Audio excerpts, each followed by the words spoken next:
आज से हजारों साल पहले, जब ये दुनिया शक्तियों से समृद्ध थी, जादू धरती पर नदियों की तरह बहता था। तब फलता फूलता था इतिहास का सबसे बड़ा और रहस्यमयी माहेशमती साम्राज्य। ये कोई साधारण राज्य नहीं था। यहां हवा में तंत्र मंत्र की शक्ति गूंजती रहती थी। विशाल कायबाज नीले आकाश में उड़ते थे। माहेशमती साम्राज्य के शासक महाराजाधिराज मगाधीश के न्यायपूर्ण शासन में चारों ओर खुशहाली और शांति थी। जहां आश्चर्यजनक ताकतों वाले योद्धा रहते थे, पर इस साम्राज्य का सबसे ताकतवर योद्धा था यहां का 20 साल का महेंद्र सिंह विद्रोही। महेंद्र सिंह सबका प्यारा, सबका दुलारा और सबका रक्षक था। माहेशमती की जनता उस पर जान छिड़कती थी। उसकी वीरता की कथाएं साम्राज्य के हर कोने में गूंजती थीं। पर एक दिन एक श्राप की वजह से उसे चोर समझकर काल कोठरी में डाल दिया महाराज मगाधीश ने और मौत की सजा सुना दी।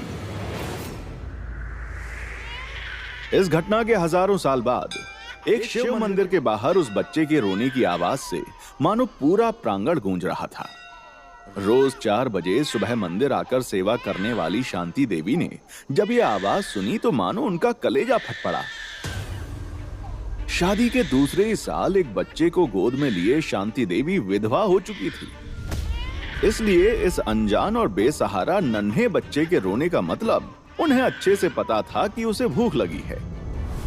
भगवान को भूलकर वो बच्चे की तरफ दौड़ी। एक गजब की आभा थी उस चिथड़े में पड़े उस बच्चे के चेहरे पर, मानो उस रात आसमान से टूटकर ध्रुव तारा जमीन पर आ गया हो। बच्चे को देखते ही शांति की ममता किसी ज्वार भाटे वाले समुद्र की तरह उमड़ पड़ी। उसने तुरंत उस बच्चे को अपनी छाती से लगाकर दूध पिलाया। तभी भी शांति की नजर पड़ी उस कपड़े में लिपटे एक सुनहरे पन्ने पर।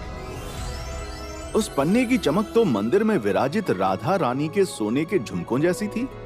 एक अजीब सी दैविकता थी उस पन्ने में। शांति ने जैसे उस पन्ने को उठाने की कोशिश की, अचानक से तेज हवाएं चलने लगी।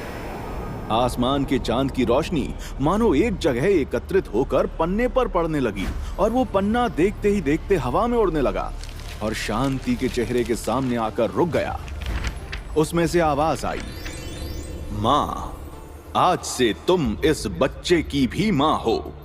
ये सिर्फ एक बच्चा नहीं है, ये इतिहास की एक ऐसी जिम्मेदारी है जो परमात्मा ने तुम्हारी गोद में डाली है। इसका ख्याल रखो।